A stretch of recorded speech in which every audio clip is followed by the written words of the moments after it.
去年ドルクさんで注文したローゼンメイデンシンクのキャストドールが届いたので、これを開けてみたいと思います。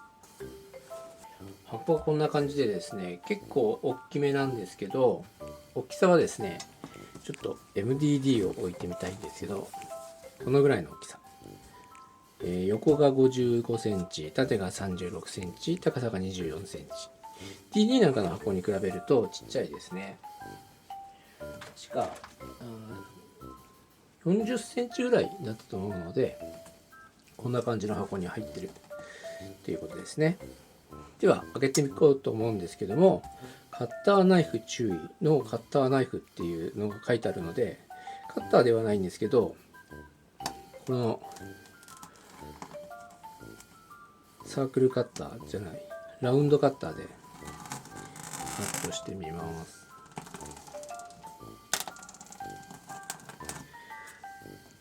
開封動画ってワンチャン1回しかないんで、ちょっとドキドキするんですよね。ですね、個人情報が入ってる領収書があったんで、それはですね、ちょっと、紙を貼っておきました。こんな感じの領収書が入ってました。じゃじゃん。高いです。今までで一番高いドールで、税込み12万6280円。送料2060円。この他に、カバンがまだ来てないんですけど、また5月下旬ぐらいから来るっていうことなんで、楽しみに待っております。では、はい、こんな感じ。シンクなだけに真っ赤っか。すごい綺麗。これを出さなきゃいけないのか。なるほど。もういきなりこれでドールが出てくるのかと思ったんですけど、これ、よいしょ。よいしょ。ちょっとですね、私の机が奥行きがないので、いけるかな。ででん。こんな箱です。よいしょ。ローゼンメイデンシンクキャストドール。すごいです。真っ赤な。蓋だけだった。蓋だけですね。蓋だけ真っ赤。この中にもですね、個人情報じゃないですけど、特定できてしまう情報があったんで、あらかじめ見えないようにしておきました。じゃん。はい。一番最初に入っているのは、ローゼンメイデンシンクキャストドール取扱説明書 TBS はローゼンメイデンの放送が TBS ってこと。組み立ての方法必ずお読みくださいっていうのと、あと購入証明書というものが入ってました。ここにですね、なんか番号書いてあるんで、これはちょっと隠しております。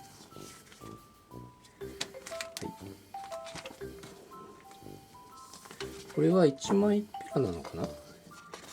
見開きになってますね。こんな感じの見開きです。いろいろ書いてありますね。私キャストドールですね、初めてで、どんなもんかっていうのをですね、ネットでググったんですけど、キャストドールとは常温で液体の合成樹脂に硬化剤を混ぜ、型に流し固めて成形するレジンキャスト製法、レジンキャスティングを用いて製作された球体関節人形をキャストドールと呼ぶらしいんですね。ということで、レジンだそうです。即尾じゃない。はい、当たり前だって感じですよね。では、一番最初のスポンジを取ると、洋服が入っておりました。シンクの真っ赤な洋服です。超かわいい。これはなんて言うんでしょう。これビードローとかですか。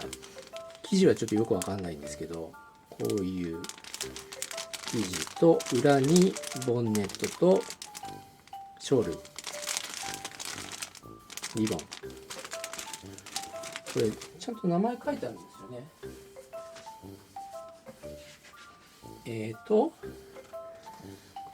ワンピース、ボンネット、ケープか。3番ケープ。これがケープ。で、4番こっちか。これドロワーズとパニエ、ソックス。で、バックリボン。いろいろと入っているということですね。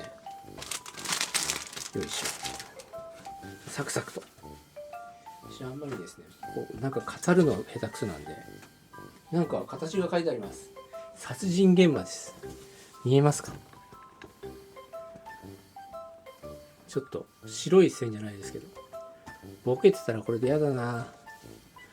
はい、これをじゃあ取ってみましょう。ででん。出てきました。こういうのは本当は1個ずつやるんでしょうけど、めんどくさいんで、もう、はい、どんどんいきます。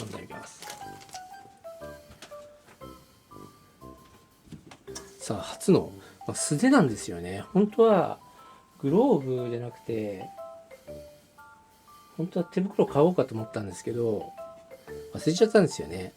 だからいいやと思って。ドキドキする。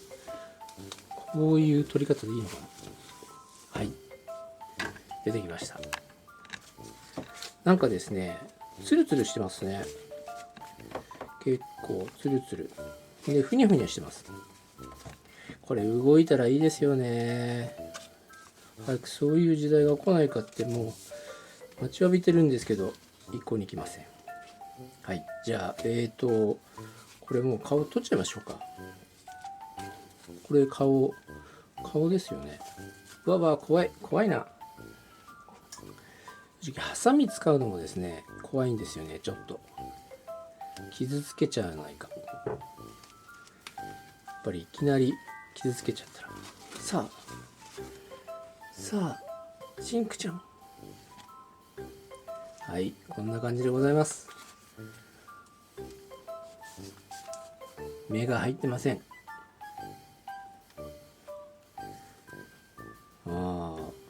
なんかメイクの勉強になりそうな感じですね。ハンドメイドで作られているということなので、後でじっくり見てみたいと思います。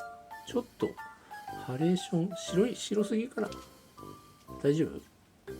ここまで来てね、ダメっていうのはね、ちょっとショックなんですよね。じゃあこれもサクサク取っちゃいます。結構厳重になってるんですね。やっぱ顔は命ですからね。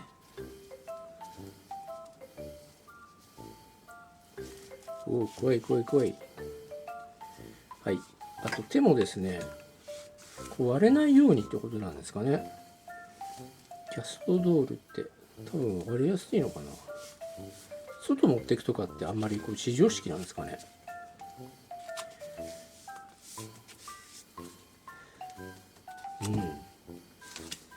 あと足を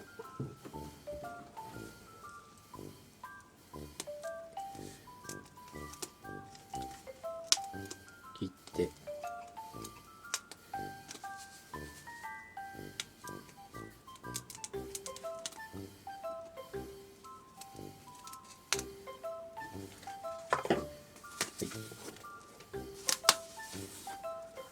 こんな感じになりました。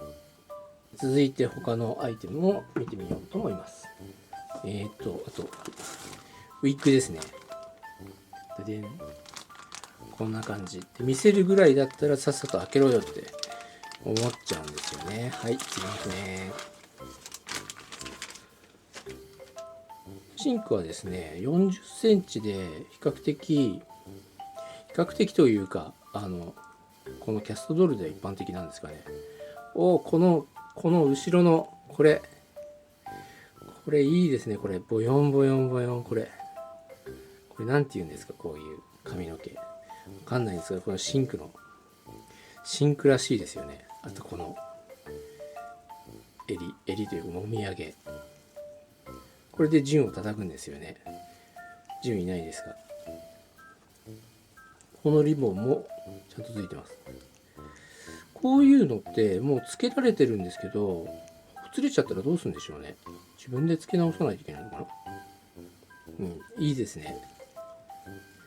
早速もうつけたいです。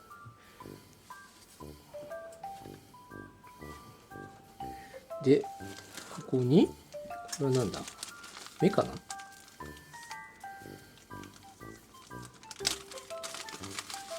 靴かな。あ、靴っぽいな。あ、靴だ。あら、かわいい。こんな感じの黒い靴。ここにバラがついてます。とってもかわいいですね。早く履かせてあげたい。どっちがこれ、どっちがどっちだ。どっちでもない、ユニバーサルですよ。チョコレート。あとですね、ここになんか入ってるんですよね。あ、これネジだ。形的にネジですね。巻きますかっていう。潤が一番最初に巻こうかなんか悩んでるところありますよね。出たー、じゃじゃーん。いいですね。巻くネジの部分とかあるんですかね。これはいい。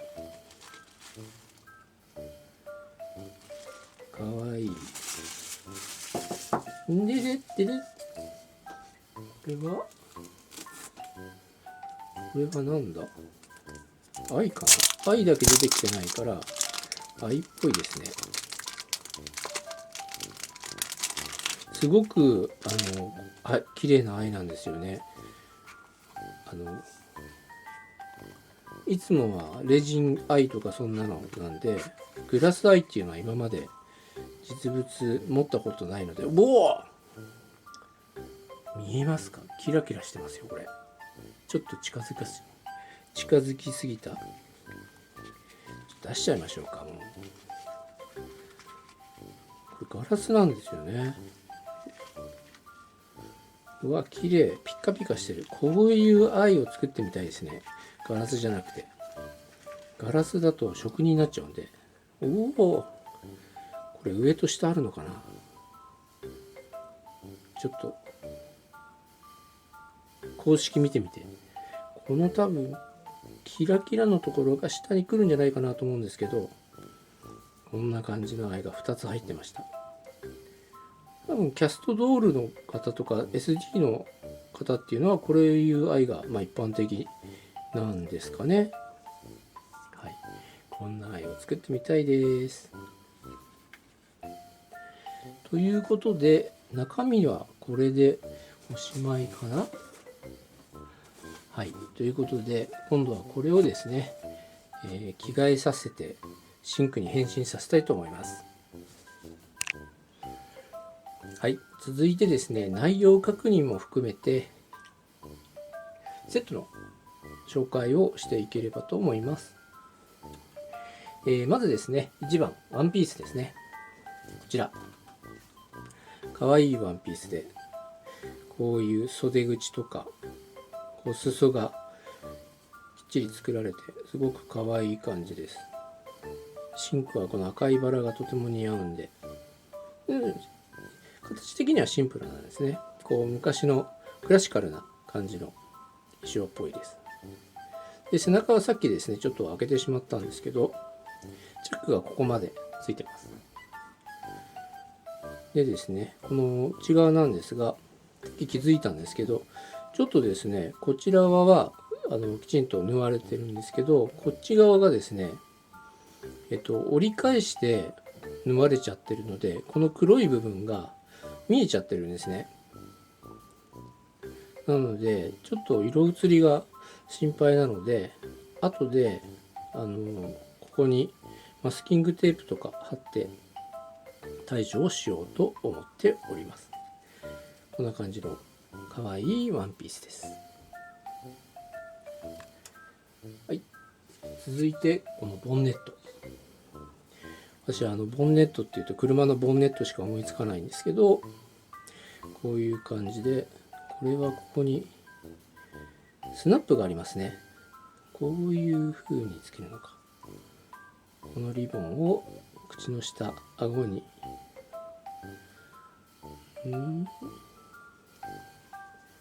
こうか、こういう感じでかぶせる感じですかね。早くかぶせたいです。はい、続いて3番、ケープです。肩にかけるケープ。ケープっていうとなんか頭にかけるケープっていうイメージがあるんで、肩っていうイメージがあまりないんですけど、こういうところを、このふにゃふにゃをですね、もっと粘土でですね綺麗に作れたらいいなっていつも思うんですけど、こういう出来栄えを見るとですね、布で裁縫を覚えて衣装を作れたらって思ったりもします。で、続いて今度4番がどれだ、ドロワーズ。これですか。ドロワーズかわいいですね。これひないちごもこういうのがあって、昔の衣装はこのパンツの代わりにこれが入ってたですかね。多分昔の人はパンツを履かないんで、そのビルの火事の時にスカートがめくれるのが恥ずかしくて焼け死んでしまうっていう、そういう事故があったらしくてですね、それからパンツが流行ったとか流行ってないとかっていうのは聞いたんですけど、これもドロワーズ、ここにゴムが入ってます。はい、次パニエ。パニエはふわふわです。1枚目がメッシュで2枚目もメッシュです。でこの縁取りが違いますね。ここのフリルが、1枚目はレースのフリルなんですけど、2枚目はこの布地のフリルになってます。これだとすごいスカートの下にボリュームがあって、こういう形のスカートになるんじゃないかなと思われます。はい、ソックスですね。これは至って普通でございます。ゴム、これもともと伸縮する生地なんですね。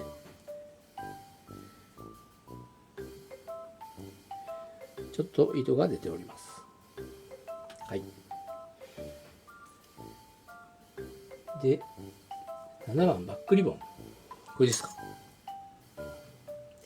黒いとですね、このカメラあんまり映らないので、細かいところまでですね、ちょっと見づらいかもしれないんですけども、後ろにこういうピンがついていて、多分衣装に刺して着せるんだなと思います。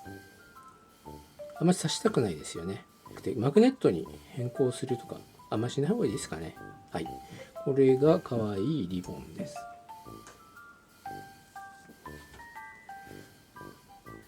続いて8番ウィッグです。ウィッグはもう先ほど紹介した通りなんですけど、ここのドリルがいい感じでふわんふわんしてます。これが動いたらまた面白いんですけどね。はい、この後ろにもきちんとリボンがついていて、シンクらしさ。ウィッグがですね結構重要なんですよね。私もドール作ってるんですけど、私もドールメイクして、ウィッグがないとですね、ちょっと誰に似てんのみたいな、誰作ってるのみたいなところがあるんで、ウィッグ大事です。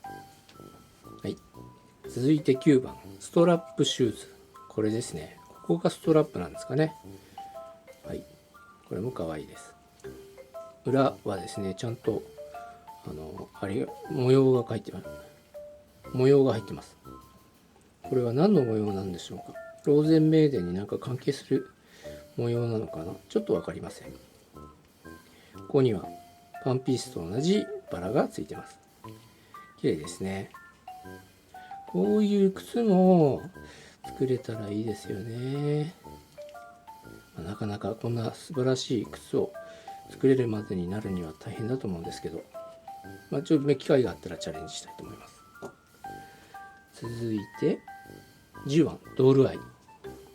先ほどもご紹介いたしましたキンキラキンピカピカのドールアイです。ちょっとですね、本物のシンクは確か青だったかな。結構昔なんでですね、ちょっとあんまりうろ覚えになっちゃったんで、おさらいしたんですけど、最近の記憶力でもうスカッとなくなっちゃいました。確かもう少し明るい青だったような感じなんですけど、これも早くつけたいです。で、ゼンマイ。あとスカルピー、アイ固定用の粘土。これスカルピーなんですね。多分瞳パテとか呼ばれてるものと同じ？違うじゃないかなと思います。SD とかだとなんかこういう肌色のパテですよね。これスカルピーなんですね。初めて知りました。はい。続いて、これでおしまいか。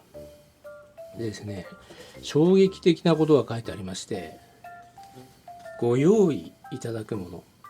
太めの紐またはエスカン用フック。何ですかねこれ。太めの紐またはエスカン用フック。ヘッドの取り外し、取り付けの際、ヘッドとボディをつないでいくエスカン金具を引くときに使えます。よく考えたらこれ紐ついてないですもんね。これ用意しなきゃいけないんですか。残念。あると良いもの。やっぱり手袋。あとスタイリング剤。スタイリング剤はあるので、はい。そうかそうか。エスカン用のフックって言っても、もともともう組み上がってるから、紐いらないですね。びっくりした。びっくり。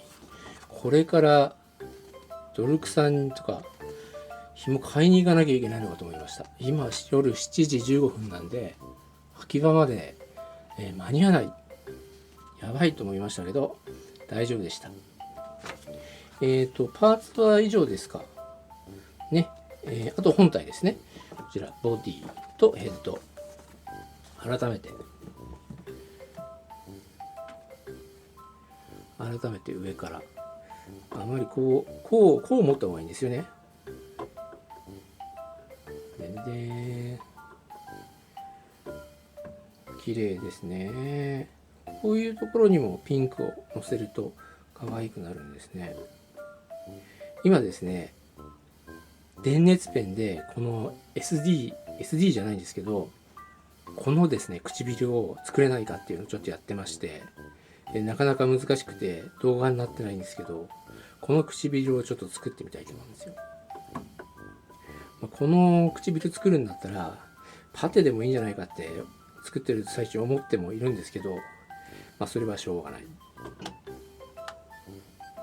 それはいいですね。はい。関節とかはこんな感じで、これがいわゆる球体ボールジョイントドールの遊園ってやつですか。ゴムが入ってます。こんな感じ。面白いですね。こっからここまでゴムが1本。フックが入ってますね、この中に。太めの、これ大変なんじゃないですか、一人組み上げるの。だからこのキャストドールとかはちゃんと着せるように洋服が多分作られてるんですね。だってこれ着たりする時に手外せないですもんね。はい、お胸隠してないんですけど、お胸は、M っぽい S かな。これはシンク、とか人形はあんまりこのシリーズは大きくてもちょっとあれかもしれないんで、このサイズがいいんじゃないかな。今汗かいてきてるんでかなり手汗がついてるんですが大丈夫でしょうか。あと、お尻こんな感じで、関節はこういう緩いんですね。この自重でニャーンと曲がるんで、多分立てるにはなんかスタンドが必要なのかなと思います。度胸はいりますけど、ちょっとですね、ボディのボディペイント、こう関節のグラデーションとか、これちょっとやってみたいですね。面白い。レジンって言ってもすごい、ここを怖いぞ。よくわかんないんで怖い。壊しそう。ここが動くんですね。これは動かさない。これは普通動かさない。はい。動かさない方が良さそうな感じがします。で、頭がですね、確か磁石だったんですよね。これは何かの動画で見たことがあります。マグネットで開閉が簡単にできて、これを曲げると、この S 字フックをこう横に曲げるとヘッドが取れるっていうのは動画で見たことがあります。はい。各アイテムの紹介はこんな感じでございます。続いてですね、ヘッドにアイをセットしてウィッグをつけたり、洋服を着替えさせていきたいと思います。ではですね、これはちゃんとマニュアルを読んでいきましょう。私はいつもマニュアルを読まないで、後悔することが多いのでですね、まずヘッドパーツの取り外しということで、S 管金具、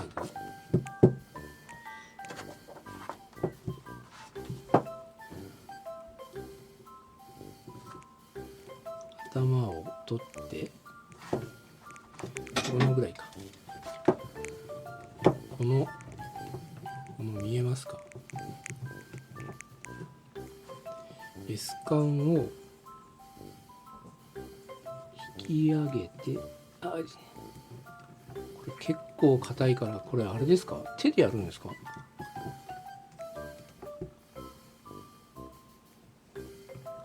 手じゃないっぽいな。ちょっと出口が塞がってる。ビニール紐がありました。これでやってみたいと思います。で、この S のところに引っ掛けて、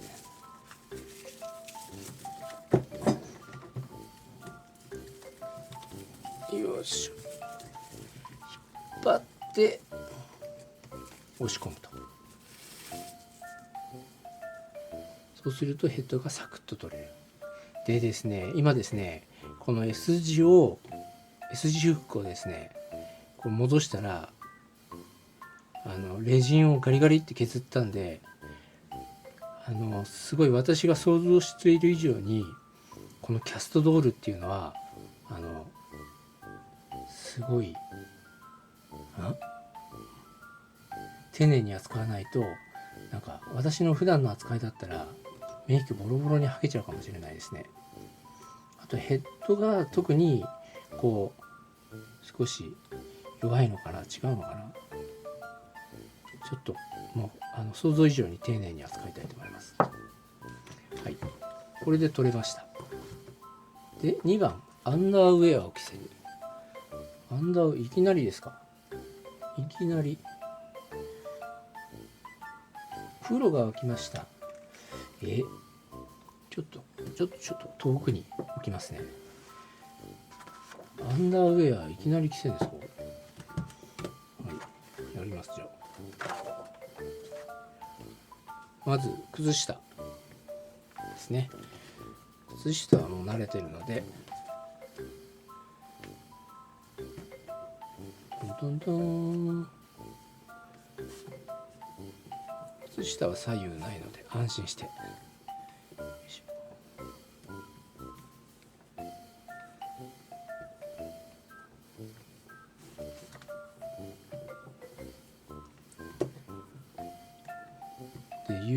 で、このボディもそうですよね。多分違うのかな。ヘッドもレジンなんで紫外線になんか弱いらしいんですよね。で、黄片っていう劣化があるんで、このキャストドールは撮影とか一通り遊んだらまたしまって保存するっていうですね、私は一番めんどくさいと思うこのしまうですね、これをちょっとしなきゃいけないっていうので、今ですね出しっぱなしにしようかどうしようか悩んでおります。まあこのシンク買って出しっぱなしにするとか、これ逆か、気違いみたいな発言だと思うかもしれないんですけど、そうなんですよね。写真撮りたい時にこう出てると非常にいいんで、ただ飾っとく場所もないから、しまっといた方がいいのかなと思うんですけど、今ですねしまう場所もですねないんですよ。なんと私の寝床をですね占領しないといけないんで、はい、こんな感じでソックスが履けたので、今度ドロワーズ履いてみます。ドロワーズは前と後ろはなさそうです。なのでこのまま履かせていきます。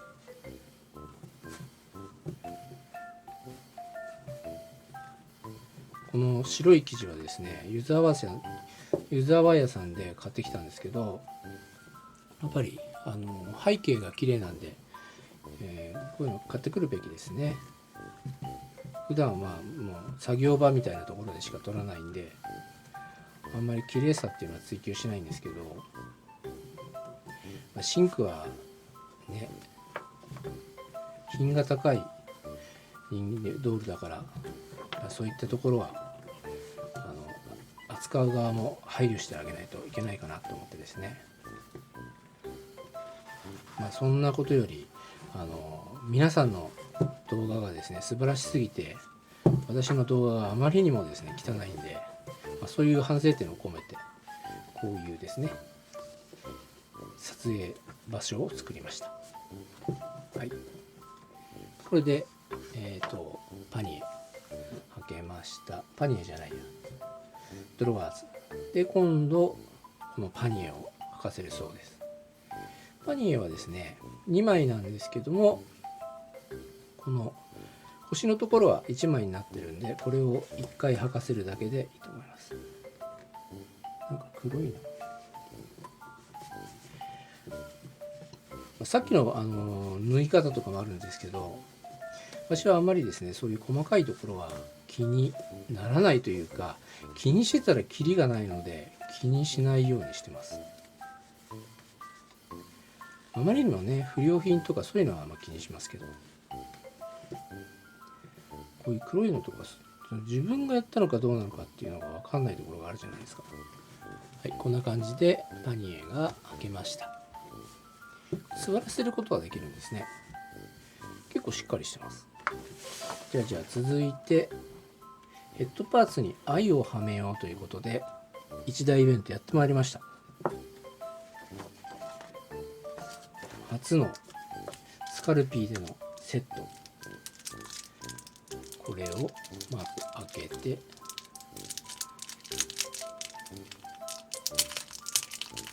スカルピーだからこれ焼くとカチンカチンになるってことですよね。焼かないけど。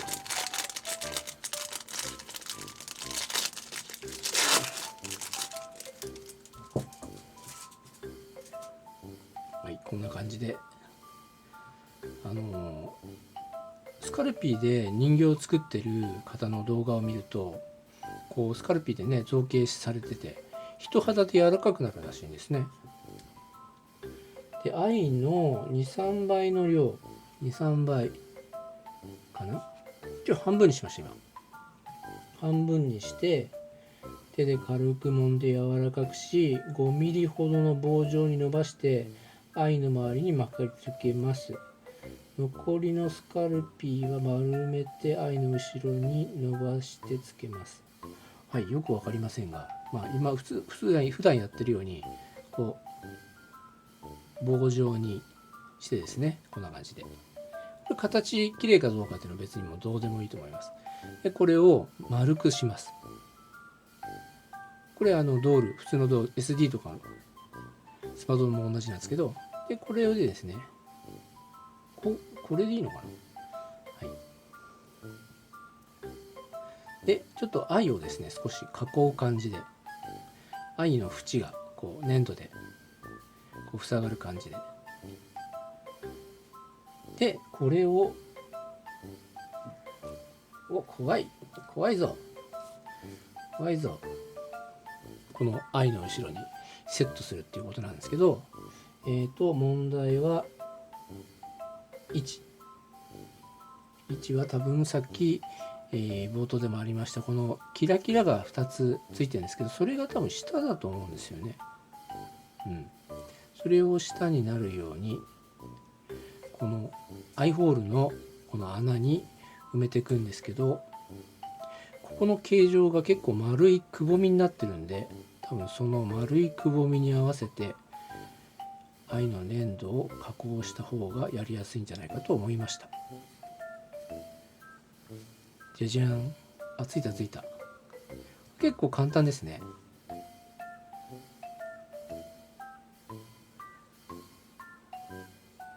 ちょっと黒でいきなりあれですよね、初っ端のキャストドールでこういうことやるって不謹慎ですよね。はい、すいません。ありがたいことに私のチャンネルですね、女性の視聴者さんがですね 51.8% ぐらい若干ですね多くてですね、そんなに女性が多いとは思わなかったんですごく嬉しいんですけど、なのであんまりですね今みたいな親父ギャグみたいなものはちょっと避けようかなと思ってます。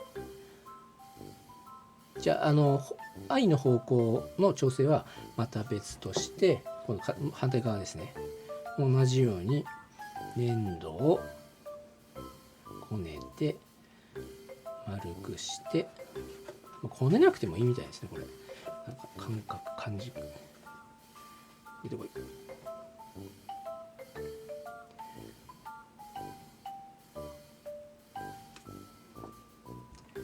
でスポンジのカスがついてるんでこれ取った方がいいですね。よいしょ。でまた愛の縁にこもって、ちょっと量多いかな。で余ってもこれどうしようもないのでつけちゃいますね。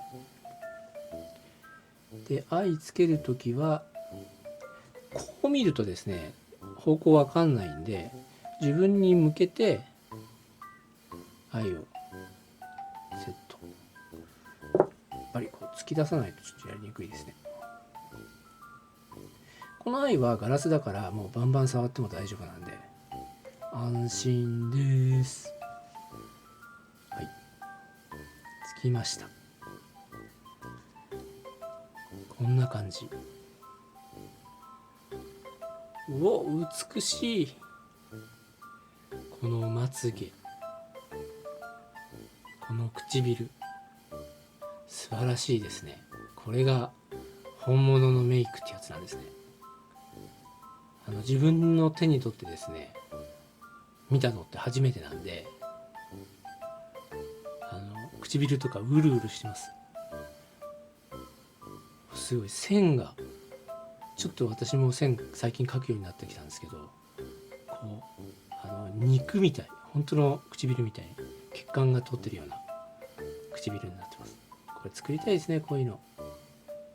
こんな感じでですね、フォロワーさんのちょっと記事でですね、ちょっとより目にすると幼くなるっていう、これより目。そうですね、より目の方が可愛いかな。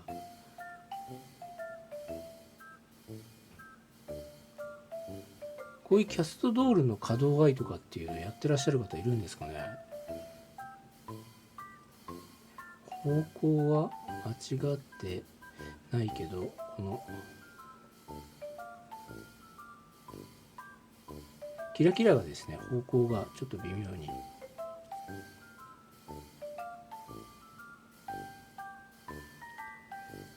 やっぱりあれですね、100均のあるからそれしようかな。今更ですけど、100均のあるんですけど、女性用の小さい手用なんですげえちっちゃいんですよこれ。ほら見て指全然入んない。だから買ってこようと思ったんですけど忘れちゃった。はい、手袋やっぱりしました。もうですね時すでに遅いんですけど、はい、こんな感じではめました。じゃあヘッドを、ドルクソンのマークがなんかアンドロイドみたいですねこれ。ガシャーン。はい、つけました。はい、以上ですね。でヘッドはちょっとまた、これでヘッドパーツを取り付ける。4番ヘッドパーツを取り付けるってなってます。メイクは摩擦で剥がれることがあります。ヘッドパーツを扱う際はご注意ください。S 管金具を引き上げるには強い力が必要となります。ヘッドパーツをしっかり持って怪我や破損のないようにしっかり注意して行ってください。これマジで本当そうですよね。さっきもかなり力はいったんですけど、勢い余ってボコーとかってやりそうなんで。ではこれでまず刺します。ここになんかあるんですよね、このシリコンみたいな。まだシリコンここに留めて、でちょっと向き変えます。さっきの紐ですね。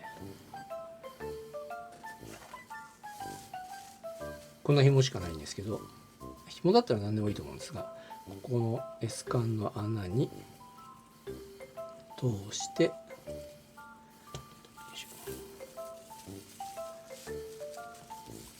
これ引っ張ります。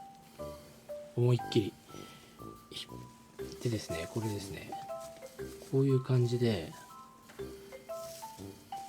さっきやったら紐を手に巻いてしっかり引っ張れるようにして、でこれ引っ張ったらですね、これまずですね、まっすぐ引っ張れないんですよね。怖い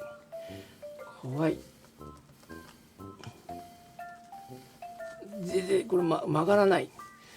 そう、これをこれ引っ張りながら、かないのこれ、どうにかなんないのかなこれ。嫌だな、毎回やんの。よいしょよいしょ、出てきた出てきて、これを回さないといけないんですよ。どうやって回す？まだ回った。これは一番大変ですね。こういうですね、ちょっとドキドキがあると失敗する可能性があるんで、わーって嫌なんですよねこれ。はい、大丈夫でした。ヘッドも多分大丈夫だと思います。じゃあこれでヘッドキャップつけて、はい、じゃじゃーん。これで視線がずれてるとショックなんですよね。一応見たので大丈夫だと思うんですが、ずれてますね。そうか、これでもヘッドを外さなくてもいいのか。ヘッドを外さなくても調整できるかな。粘土の付け方が中途半端だったんで調整可能でした。危ない。でもこれ失敗してやり直すとだんだん慣れてやりやすくなるんですよね。はい、なのでドール扱う時って怖いこといっぱい多いんですけど、それを乗り越えると結構その後ですね、いろんな道が広がるので、いろいろですね壊さない範囲でチャレンジした方が私はいいとは思ってます。はい、スーパー長い動画になってますけど、開き直っていきたいと思います。で続いて5番、ワンピースを着せる。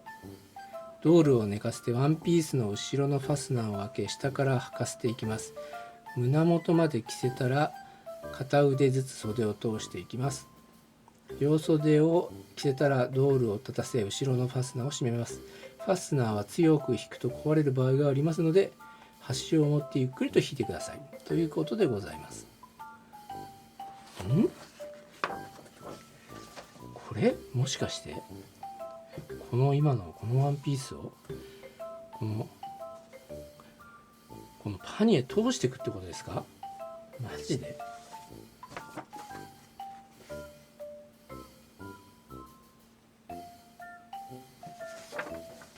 らしいです。そうか、このパニエを履いたまま、これちょっとですね、クッション一応ですね、私の場合これをこうやって履かせるんですって。普通こんななんですか？ちょっと分かんないんですけど、私どっちかっていうとパニエは後で履かせるんで、こういう時ですね、手袋してるとすごいやりにくいんですよ。いつもしてないので。してる人は多分慣れてると思うんですけど、こんな感じでやればいいのか。こうやって引っ張り出してあげて、普段の DD と扱い同じじゃダメなんですね。はい、ごめんなさい。シンクさんごめんなさい。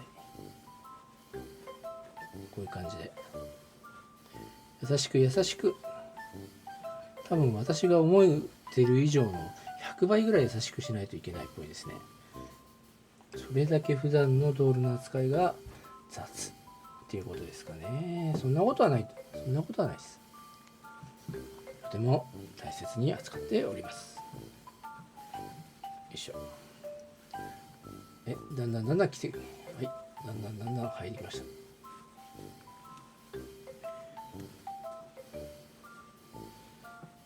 た。万歳してください。シンクさん万歳。シンクさんノーブラでいいんですか？あれ、パンツ履いてないけどいいんですか？シンクさんノーブラの上にノーパンですか？あれ、これパンツ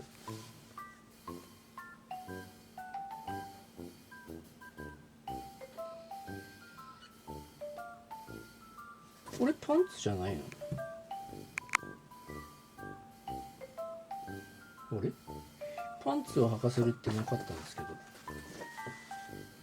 下着ボディを寝かせ靴下を履きます。ちょっとドロワーズを履かせる前にパンツを履けするべき。でもドロワーズがパンツなはずなんですけどね。でこれで袖を通していくらしいんですけど、このハンドパーツをつけたままってことですかね。こうググググ、全然大丈夫。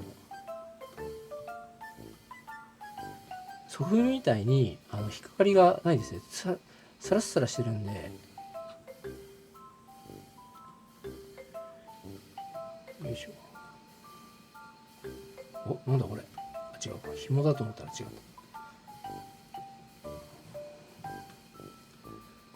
よいしょ。こういう角度の方が見やすいですかね。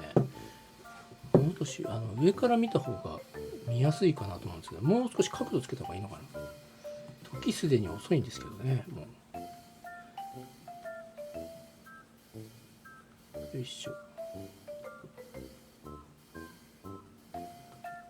開封動画っていうのは1回きりなんでドキドキするんですよね。よいしょ。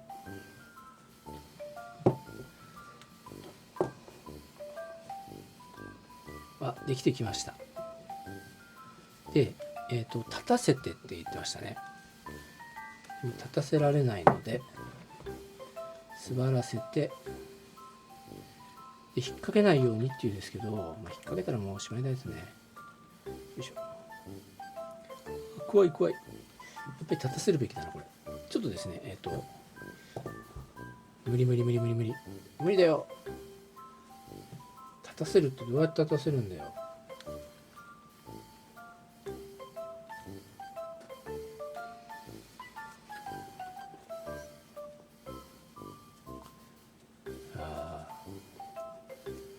結構大変だ。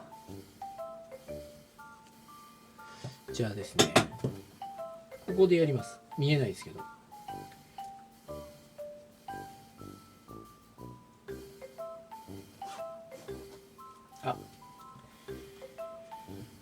こんな感じでチャック閉まりました。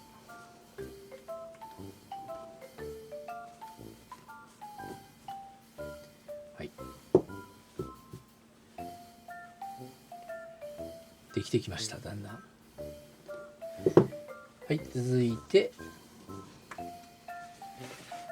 バックリボンをつける。バックリボンの位置を確認します。リボンのピンを開け、腰の位置に水平になるように留めます。左右の傾きを確認しながらリボンを広げて整えます。わかりました。で、これはうつ伏せにしちゃいけないですから、ごめん、座らせてみましょう。もう少しグッてなんですよね。グッて。可動範囲の確認とかしてないんですけど、90度ぐらいにはなるんですけど、ゴムのテンションでちょっと反り返っちゃいます。ではですね、どこら辺につけたら可愛いかですね。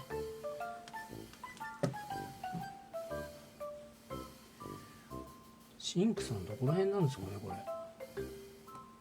多分腰の腰の位置だと思うんですけど、なのでここら辺ね、だってでもここはこのつなぎ目が硬いから、その下あたりいいかなって思うんですけど、どうでしょうか。これだと少し上すぎ。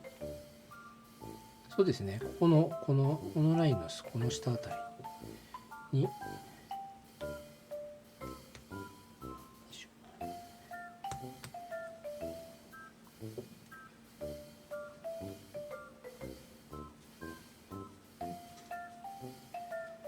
で、こうやって出っ張らせて、これチャックごといくのかな。チャックごといかないよね。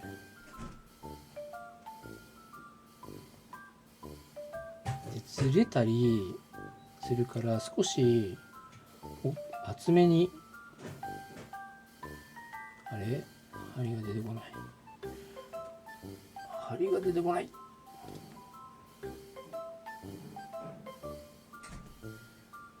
こういうの普段やらないからすごい大変なんですよ。なんかこう洋服を傷つけるようでちょっと嫌ですね。こんな感じでいいかな。とりあえずちょっとピンを止めて、よいしょ、固まった。で、問題はこの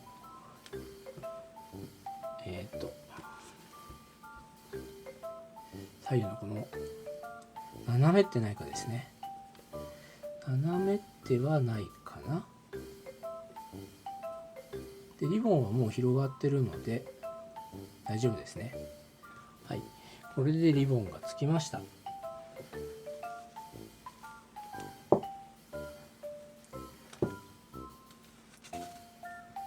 続いてウィッグかな。違う、ケープとシューズを履かせるっていうところですね。ドールの座らせ、ケープを後ろから羽織らせ、前のホックを留めます。シューズのストラップを開け、つま先から滑り込ませるようにして寝かせます。ストラップ後ろのスナップを留めます。両足とも剥がせます。はい、ペコラのはいはいっていうのが可愛いんですよね。あれはペコラがやるから可愛いだけで可愛いのであって、私がやって可愛いわけではありません。こんな感じですかね。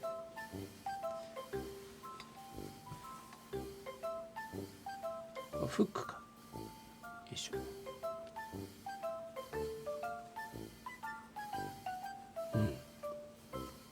だんだんらしくなってきました。じゃあ今度靴ですね。靴はこちらです。で、ここがスナップになってるので、よいしょ。これ外だ。こう染めるから、これが外側の印ですね。多分合ってるよね。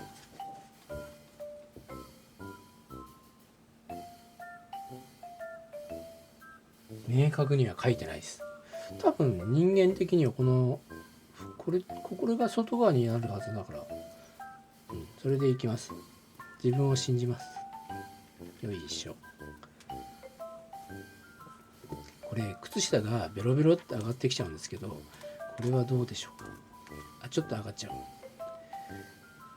で靴下が上がってくるんで、これ少しこうやってグググググってやると中入ってくれるんで、私はいつもこんな感じで適当に履かせてます。で、よいしょ。パチンと。スナップってこれはパチンと。これスナップじゃないですよ。スナップでいいんですよね。で、このリボンが真ん中に来るように。じゃあもう片方も履かせます。よいしょ。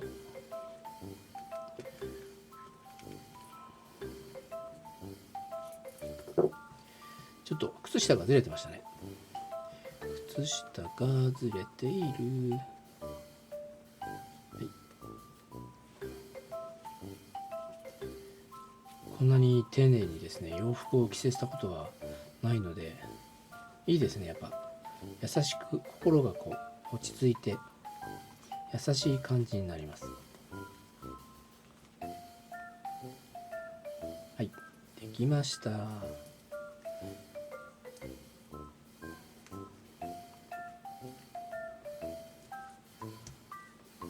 はい、これでケープと靴が履けました。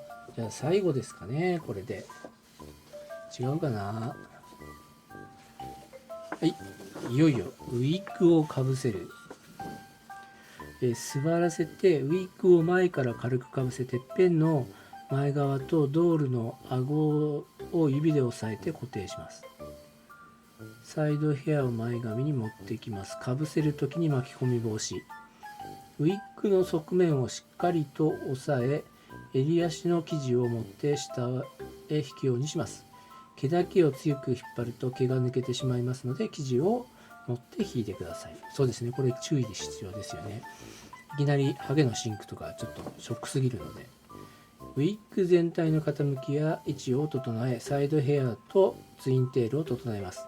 ウィッグの毛質によりカール部分は乱れやすくなっています。乱れた場合は裏面の整え方をご参照ください。わかりました。ペコラの場合、ここではーい、はーいって言うんですよね。なるほど。これですね、普段違うのは、私はですね、ヘッドを外した状態でウィッグをつけるんですけど、本体をつけたままウィッグをつけるっていうのは、お着替えぐらいしかないので、これちょっとですね、ちょっと方向変えますね。すいません。よいしょ。方向を変えたらやりづらいか。どうあお方向座らせる座らせるって書いてあったんで、座らせて毛を巻き込まないようにこうやって出してあげて、でヘッドに頭からスポッとかぶせてあげて、で後ろからちょっとこうくるっくるっくるって回すような感じでつけてあげると、多分ぴったりつくんじゃないかなと思います。緩くないんで大丈夫ですね。シンク出てきてきました。で、今度は方向ですね。ウィッグの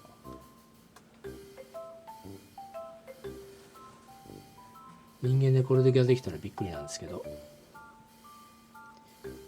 これ取れやすいな。ウィッグキャップかなんか必要ですね。つるんといきます。つるんと。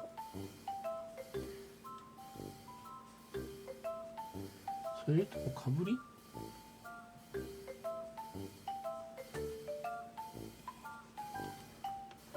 つるんといきますね。結構だからウィッグキャップとかなんか留めるものが必要かもしれないです。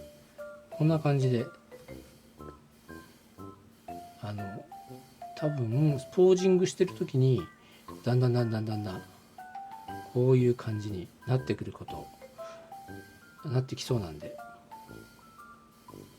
この多分ドルクさんにはこのサイズのウィッグキャップもあると思うんで、でですね、これでこのサイドはこれ方向にこうぐるぐるぐるぐる指で巻いてあげれば、逆か、これ逆巻いちゃった。悪化してますね、悪化。これこれ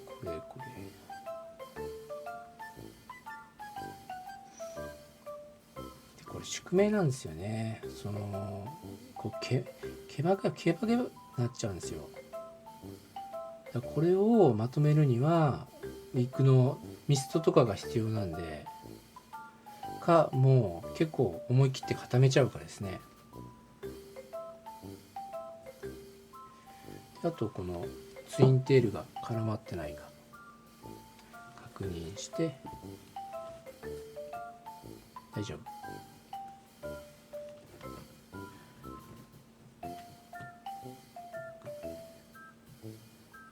ボンネットをまたかぶせた時にでも調整は必要だと思うので、こういう感じでくるくるっと巻いてあげると綺麗になります。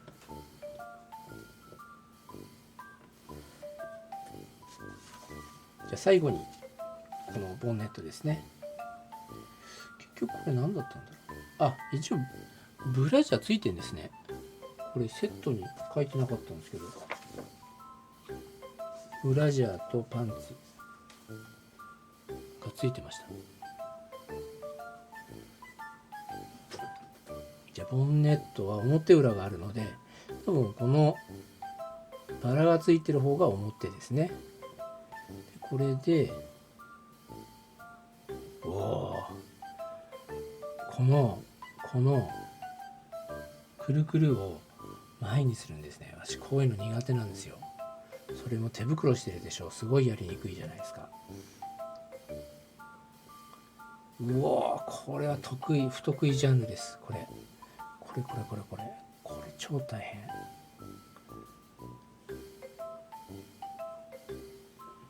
でここにスナップがついてるんで、これを止めるんですけど、ちょっと向き変えます。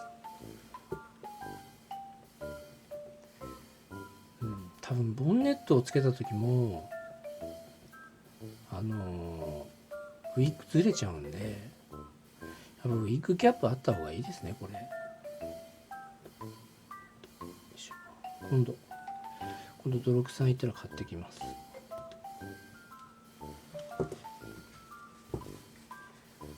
よいしょ。はい、今日の仕事をやり終えたって感じのシンクができました。違うわ、そうじゃないって。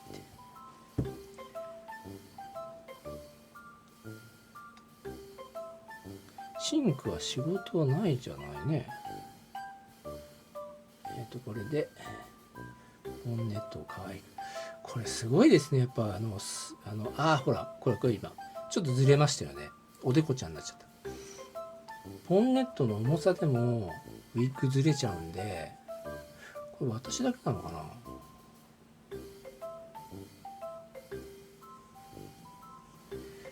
すごい綺麗に皆さん写真撮ってるんですけど、こっからですねセッティングが死ぬほど大変なんですよ、ドールって。ここまではいいんですよ。でこっから写真を綺麗に撮るまでが大変。ちょっとやさぐれちゃった感じですかね。じゃあですね、このアトノさんのドールオイルミストを使ってみたいと思います。で直接かけることはしないので、こういうお皿にですねスプレーを少し拭いてあげて、で指になじませて、こういう感じで塗ってあげるとメイクにですね干渉しないで綺麗に塗ることできるので、写真撮影するときは必ずこういう感じで髪の毛をセッティングしたらですね、こういう髪の毛をなじませてあげた方がいいと思いますね。結構あれですね、型をつけてるんで、なかなかケバケバしてるんですけど、よくミストをなじませてあげるとまとまるんで、こんな感じで、ちょっと距離遠いか。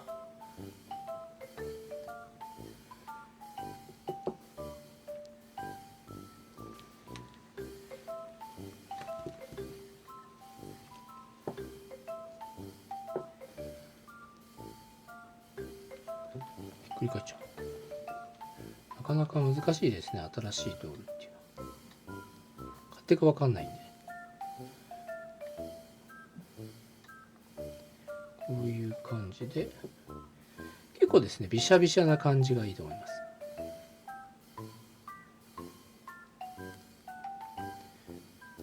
あばばば。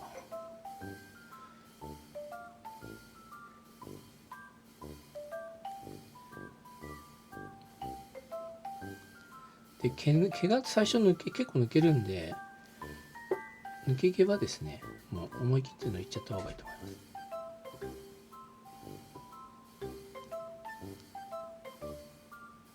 これどっから、あ、反対側か。反対側の毛でした。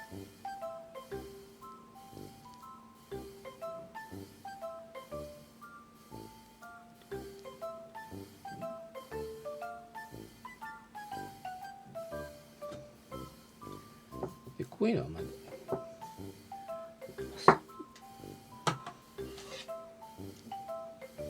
あまり切りすぎると薄くなっちゃうかもしれないですけど、最初は切っちゃいます。これをですね、結構物にしようとすると時間かかるんで、普段は抜いちゃうんですけど、多分そういうことをしちゃいけない道具だと思うので、こんな感じで意外と綺麗になったんじゃないでしょうか。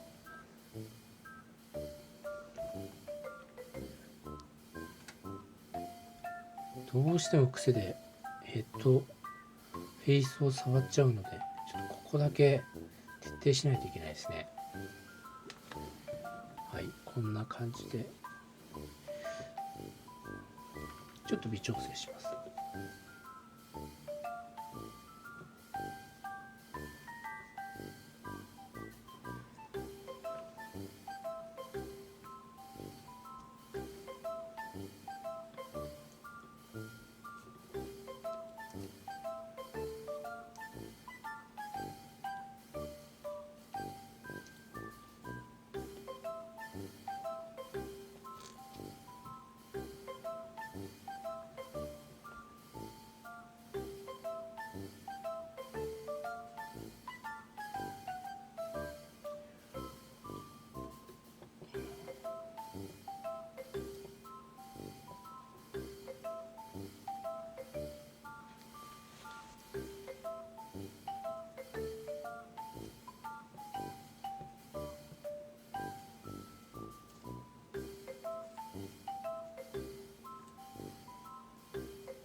ガラスだからちょっと追試っぽいんですかね。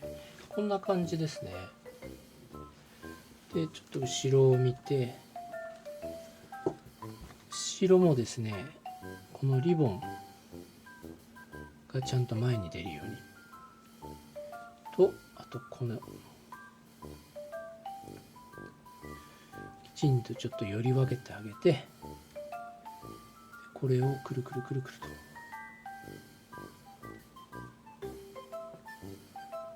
これはあんまりブラッシングしない方がいいかな。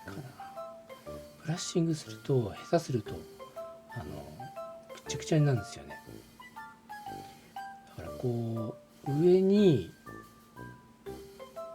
でビヨビヨしてる髪の毛はこう手繰り寄せて、これをくるくる巻いてあげれば多分綺麗になります。これはまあ経験的なものですね。と感。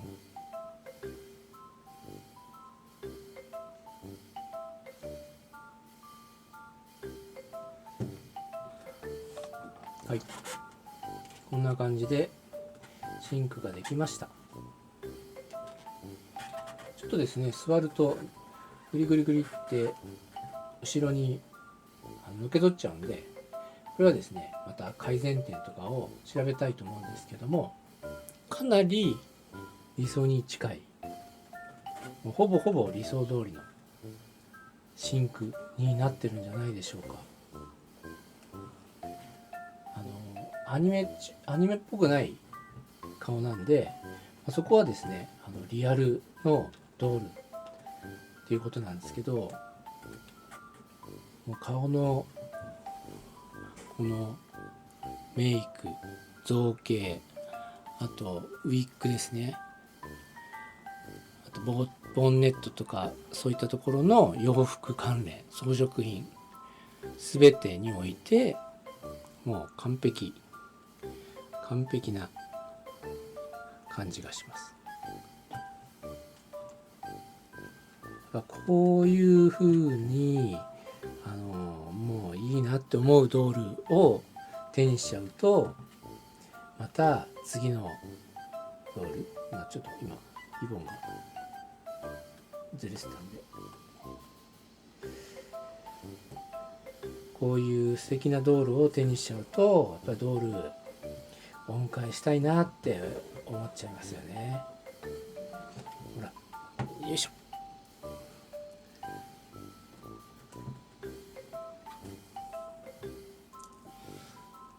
今ですね、リングライトをつけてるんで少し明るくなったと思います。初めからつけとけって話なんですけど、すいません、忘れてました。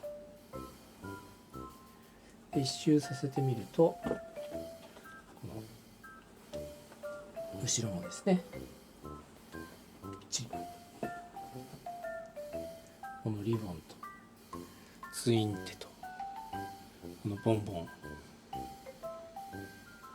で、大きなリボンで、後ろからもちょっと見えるパニエル、ここら辺が女の子らしい可愛らしい感じ。